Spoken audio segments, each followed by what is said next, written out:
The other walls here, it's kind of hard to talk about what kind of texture it is. If I had to put a word to it, I'd call it stippling.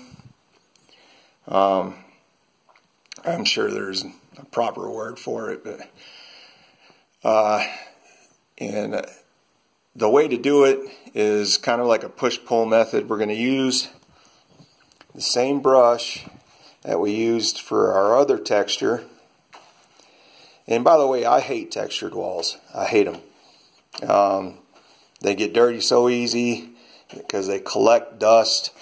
You know, all these little edges, all that is are dust collectors. And I know most of your modern homes today, especially mass-produced homes, all the contractors texture walls, and I'll tell you why. Because texturing will hide terrible tape jobs. What I mean is where they put the drywall up and they tape the seams and use drywall compound. Well, it takes a lot of man hours to do the job right.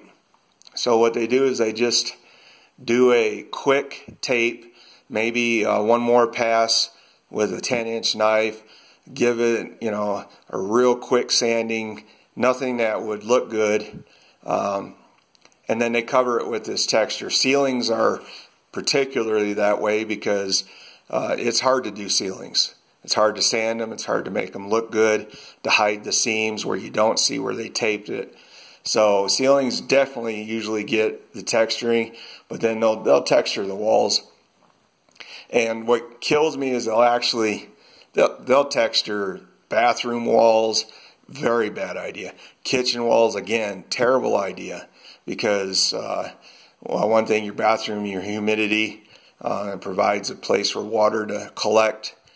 In the kitchen, you know, even if you use a vent fan when you're cooking, you're still gonna that vent fan's not gonna get everything, and so these little ridges and whatnot, they provide an excellent place to collect grease, and then it gets dust in it and it becomes real gummy, and it's just terrible to clean. But anyway, I have textured walls here, so I got to deal with it. Here I've got a patch, as you can see, and basically what it was a rub mark from something, I'm not sure.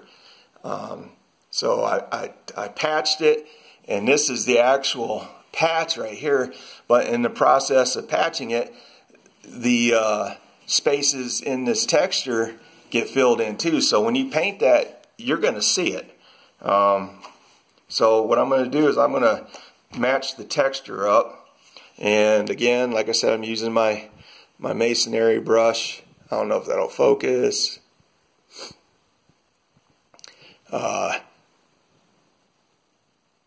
But yeah, that's what I'm using. So what I'm going to do is I'm going to glob this mud mixture, same mixture I used for the brushing technique. I'm going to glob it on there. Put some more on here. And then we're going to use a push-pull technique. Oh, sorry, let me get this in frame. Then we're going to use a push-pull technique with the tip of the brush. And you're just going to hit it like this, change the direction of your brush to give it an altered pattern, and basically that's it. Now once that dries, it'll be pretty much indistinguishable from the rest of the wall. Here I had already started. Here's another patch I did and textured over it. And again, you know, it doesn't have to be exact, the exact texture. As long as it's close, it won't draw the eye like it would if you just left your patches like this and then painted over it. So we're going to do another one here. Same technique. Glob that mud on. See, now I got that brushed effect I had before on the other wall. But now I'm going to come back, alter the direction of my brush back and forth, and there you go. Here's, we talked about on the other wall, here's a terrible patch. Somebody patched this and didn't even bother to sand it. So what we're going to do is we're going to glob the mud on. And again, that gets back to hiding bad tape jobs. Why contractors will texture a wall. So we'll glob it on, and that bad patch will disappear.